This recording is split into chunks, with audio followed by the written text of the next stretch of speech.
Welcome back to the Morning Show here on the Rise News. I'm Adesua Omoruan. I'm Rafal Yoseni. And I'm Shaitan Atigari. Good morning. The judiciary is regarded as the hope of the common man as well as that of the political elite. And since democracy thrives with an independent judiciary that is insulated from undue interference, all eyes are usually on the judges and their verdicts. In Nigeria, hardly is there any gubernatorial election that does not have the involvement of the judiciary in the finalisation of who occupies the State House governorship seat. In the light of this judiciary involvement, many verdicts are arrived at. Some are favourable, while others are not just favourable, but does not always represent the will of the people. Well said, Rafai. Well, joining us now from Abuja studios is the Research and Learning Manager of Youth Initiative for Advocacy, Growth and Advancement, YIAGA, a non-profit organization engaged in youth engagement, promotion of democratic governance, human rights, anti-corruption, advocacy, as well as policy research. Safiya Bichi joins us this morning. Thank you so much, Safiya, for joining us this morning. All right, we're pretty much just okay. Perhaps Safiya, she gets. I think she's there. She's ready. Okay, Safiya, if you can hear me, thank you so much for joining us this morning. And let's talk about electoral justice delivery, because this has become a source of concern to some people. And they say more and more, our elections in Nigeria are being decided by the court. For you, as one who prides itself as one of the biggest election monitoring group in Africa, would you agree to those who say that the judiciary has become the ultimate electoral umpire in Nigeria? And if so, what does this connote? Is this more democratic society that we have become, or is it a total defective society when it comes to elections? Thank you so much. I think I will not say that the judiciary has turned to the electoral empire in the country. Looking at the powers of the judiciary, it has the power to interpret and apply law, and as such, whatever law it is, even in deciding the some of the court verdict, as we can see happening these days. But again, I think we're focusing on the court verdict as against what led to the court verdict. Because, for instance, the Bayelsa case, we know that there are issues around, and almost most cases are issues around selection of candidates. So I'll rather focus on what led to this, to what we see today, that is to say, probably the decision of the people is not being counted or is not being affirmed. I want you to look at this very strongly, because when you look at what YIAGA has done, you guys have monitored these elections. Doesn't it make mockery of, the process you have monitored if it has to be decided by the Supreme Court? And I'll give you instances. You monitored the elections. You worked in Bayelsa. You worked in a couple of other states. And the reason why you worked in this state is to ensure that the democratic process has been entrenched. But all of that has been thrown away by just one court decision. What's your take on this? Yeah, so I think it's not... I think, for me, the problem is even about the citizens. These issues are not allowing the citizens to independently and happily participate in elections, or rather in the selection processes of their leaders. And as a result, some people describe it as having a wasted vote. Coming to the Bayelsa case specifically, yes, there is there is a candidate that was selected by majority of voters, but based on the court verdict, the person is no longer the winner of that election. So my challenge is that the selection process by political parties is faulty, and this is not just depriving citizens from participating in selecting their voter, their choice, but again, it is becoming a threat to our democracy at the moment, because political parties have the responsibility to do their due diligence, before flagging any candidate as any candidate or aspirant that is contesting for election under their own party. And if you observe, and this is also teaching us the fact that the governorship position, deputy governorship position, is not a ceremonial position. This is telling us that it is. This is telling us that it's equally as important as the position of the candidate himself. And as such, political parties are expected to do their due diligence. What are political parties doing in the process of selection of candidates? Are they reviewing? Are they screening this candidate, as they usually say? Yes, we understand that the candidates, anyone that emerges as candidate has the right to select his running mate. And we know that these selections are done on the basis of either political balancing or any other challenges or any other reasons, which they're equally good. But again, the political parties have the duty to go back and review and review or assess these people in order to avoid such occurrence. And if you look at since 2019, there are so many cases being thrown out of the court. And these cases are either, most of them are as a result of candidate selections. And this goes back to our political parties. And this is also not good for our democracy, because citizens are no longer allowed to select their leaders. Okay, and we know that democracy or election is a game of the majority. Okay, let me come in here. And like you rightfully said, it's sad that we have to get to this spot, because it is the duty of these political parties to make sure that the people they put forward have basically cleared all the requirements. Well, let's talk about the role of INEC in all of this. Fair enough, it's not their duty to be the ones to call these things out. However, in the case of Natasha Akpoti, they were very quick to point out the fact that her running mate was below the age, the age requirement for a deputy governor. But they were able to, in this case, he was able to scale through, even with his deputy governor, up onto the state that he won. If there wasn't a case put forward to the Supreme Court, he would have scaled through. How are we going to curb this? How is YIAGA going to make sure, help make sure that we don't have situations like this in the future where the people are being robbed of their mandate? So you see, the case of Natasha was challenging the authority of INEC in disqualifying in disqualifying a candidate for an election. That was why the case of Natasha went the way it was. But in this case, it is the case of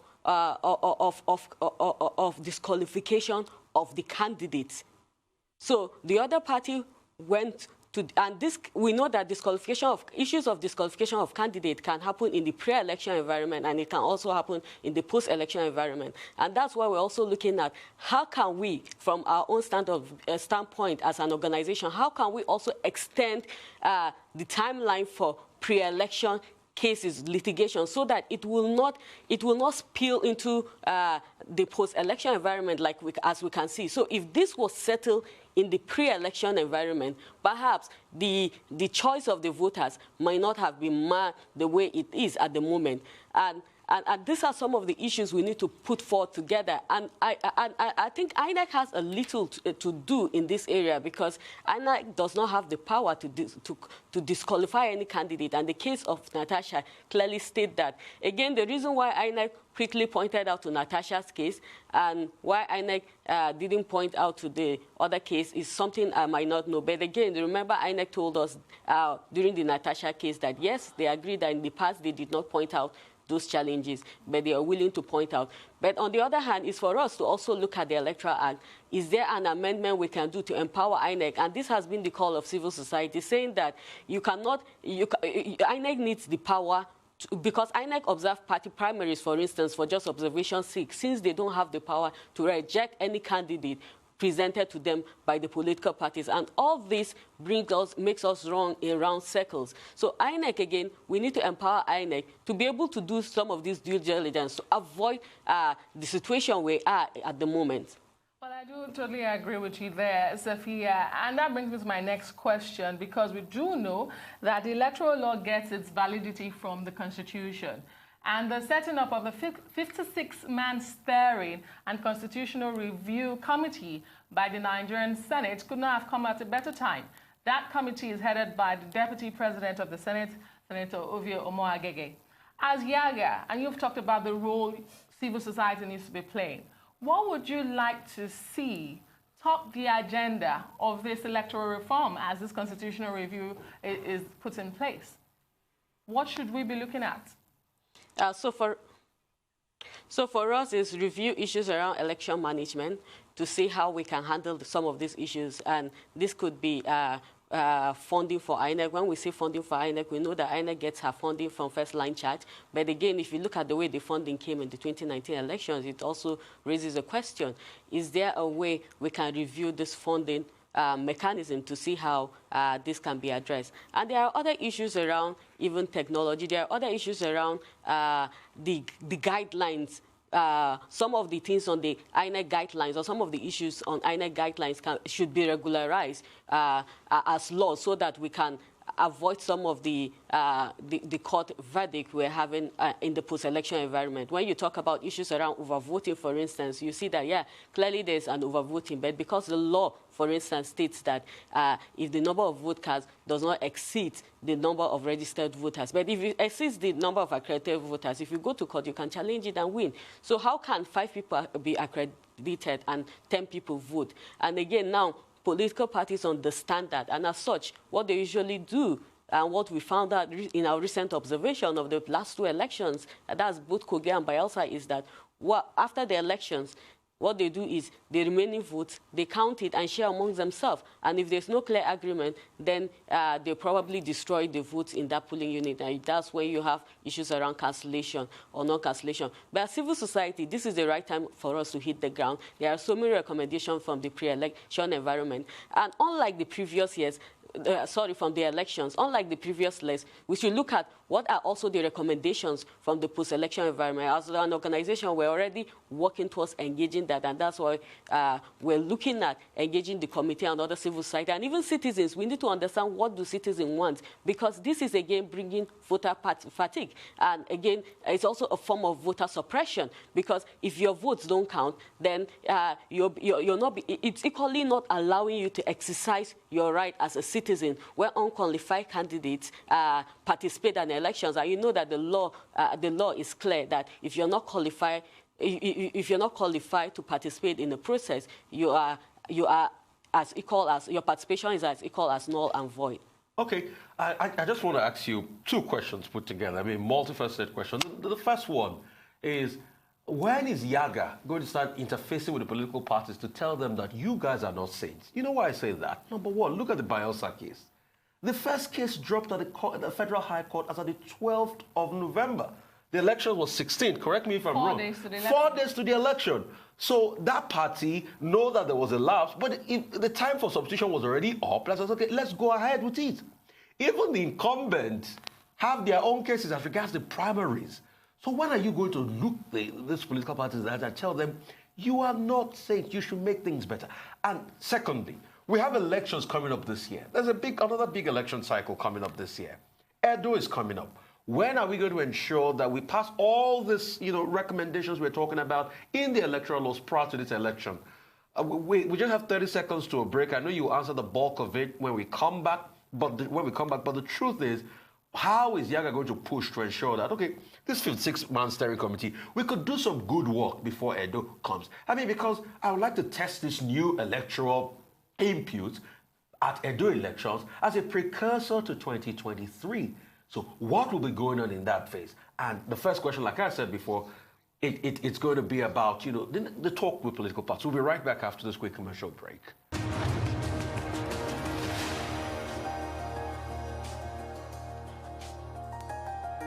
Welcome back to the morning show right here on Arise News. We're talking to Safiya Bichi, Research Learning Manager, YIAGA. So I did ask 2 questions earlier on. Safiya, you want to answer those questions?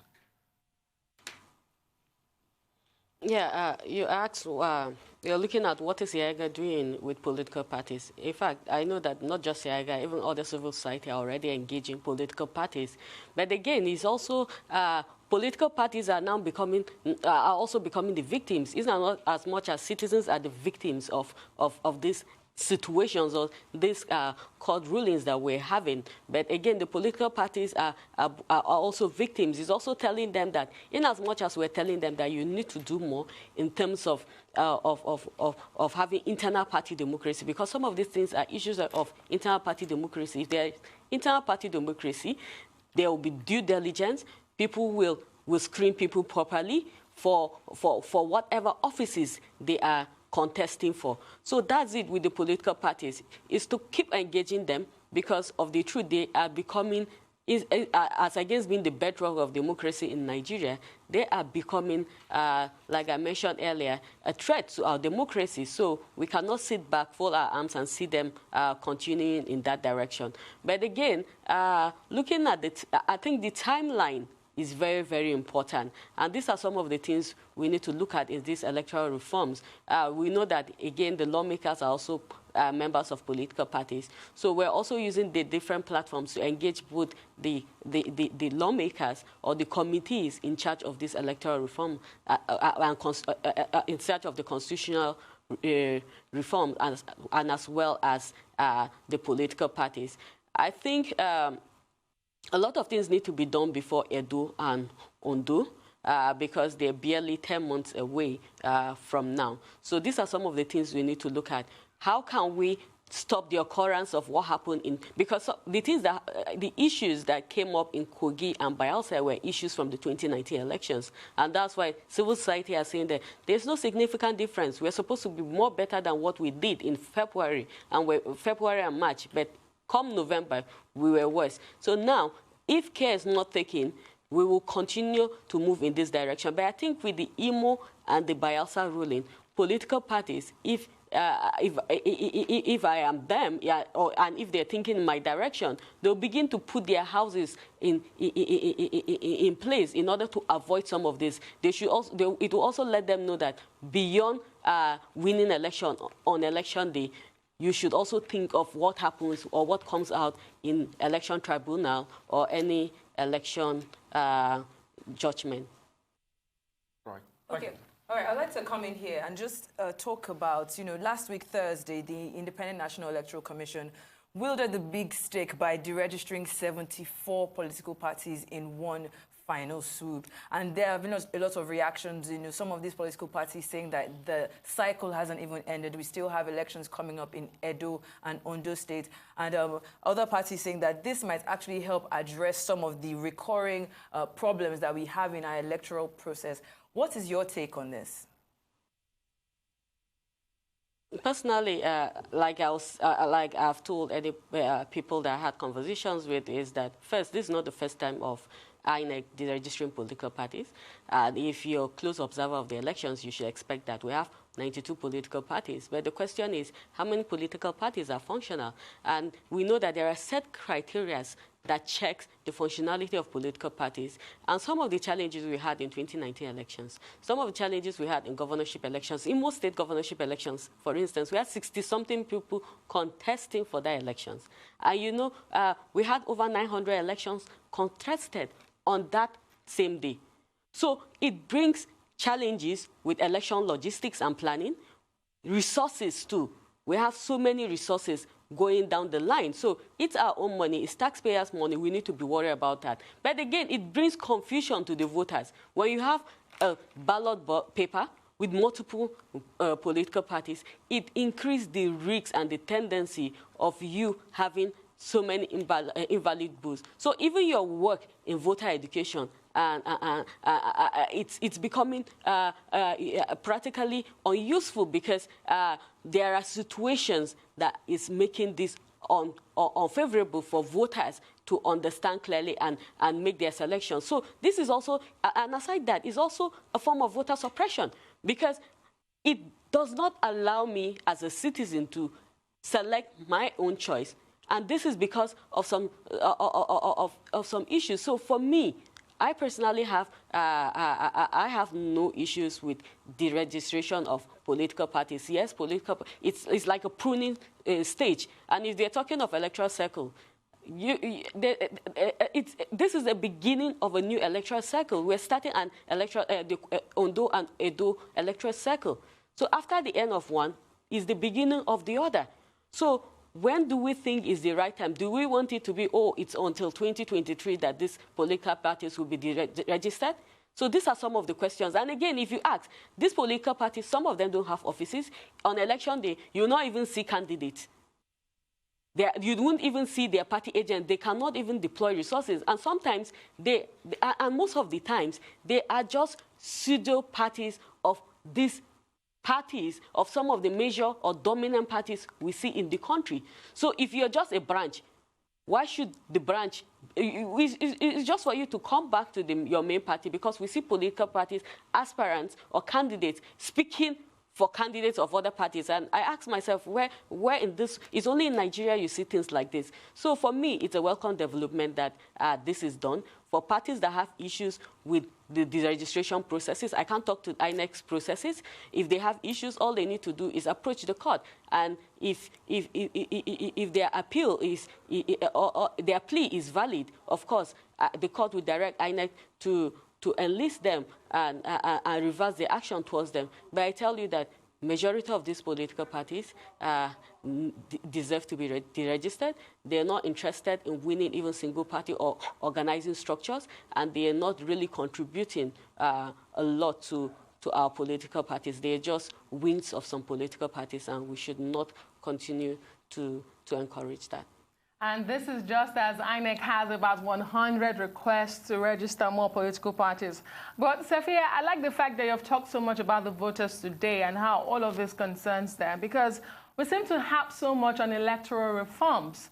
Yet, as a country, we are struggling to hit the 50% voter participation mark. In fact, available statistics show that 2019 elections so far has recorded the lowest turnout since the return to democracy in Nigeria. Have we got our priorities right as a nation? And I ask because is citizens' participation not fundamental to legitimizing the process of bringing people to power? So citizen participation is not only legitimizing the process of bringing people to power, it also brings about demand for accountability. If you know that you're there because of the citizens, it will also help you to work towards giving them the dividend of good governance. So, but again, if you have systems and processes that are discouraging, and you know, election in Nigeria is decided by people that turn out to vote. So if you be angry with the process or the system, if you don't turn out to vote, some people will decide for you. And that's why we're saying that political parties consistently engaging in things that discourage voters from turning out to vote. Even those that refuse to be discouraged, they turn out to vote. But again, you're making the process waste their vote. I'm calling it waste because after voting, your vote does not count. You vote rightly and your vote does not count. How will you feel as a citizen? Most especially in a situation where majority of the voters believe that and agree to the fact that this particular person should be the person that should represent us, because we know that it's a social contract. It's the citizen saying that we're giving you the right to govern on behalf of us. And if that right is taken away from them because of some negligence, because of also our inability, the inability of political parties to do the right thing, the inabilities of the political parties to follow the simple requirements of the law, and the inability of the political parties to open up the space to allow people to contest and compete fairly in order for them to participate in an election, then you continue to have some of these issues. All right. Real quick, I just want to go in that line. I mean, this one and I were talking while you were answering that question, and we're talking about how it is even reduced according to the years. I think in Obasanjo's time, we had about 62% or thereabout. Then it's gone to in the late 30s or 40%. Now, I'm talking in terms of voter apathy, people not coming out to vote. Some of the factors highlighted is the violence being used across political parties. What is YIAGA doing as regards to that? And secondly, I'd like to talk about, for most of these political parties that feign ignorance, that say, oh, we do not know that this sanction was going to hit us. We do not know that INEC was going to vet us up and check us out if we're doing what was right. Is YIAGA going to start something like a stress test, like they do for banks anyway, but stress test on political parties, how they can withstand all of these sanctions when they come, and how they are doing their own part to keep their own end of the bargain, and repeat this report periodically, so that a lot of people will not say they don't know about it? Yeah, so for us, it's about strengthening the party systems and also the structures, as against looking at them withstanding the pressure when they sanction. If they follow the requirements of the law, they should be sanctioned. This is what I, as a person, will support. But again, we're not happy that parties are registered today and disregistered today, because again, even the voter in the grassroots does not know which party and which party is deregistered. So this, and even the voters in the grassroots, so many of these parties deregistered don't even know that parties like this exist. If you ask me, if I just form an acronym, there's a possibility that that acronym is part of the 92 parties that we had as of 2019, February 2019. But again, what we're interested in is that parties, like you said, should put their house together. And that's why we're beginning to, if you look at in 2018, we started engaging political parties to also look at how can they open up the space, how can the processes be fair, how can they also have their systems. And if you look at the laws, the manifestos, the constitutions of these political parties, I'm telling you, you'll be surprised that so these parties have all these things. But the question is, are they practiced in the political parties? For instance, even the people that participate in the indirect primaries, the delegates, do they even know the processes of the party primaries? Things like that. So I think it's about political parties, and thank God, I'm saying thank God because we've seen so many parties being affected with the court's judgment after the 2019. Safiya Bichi, thank you so much for being on the show this morning to share your perspective on the recent development. We do appreciate it.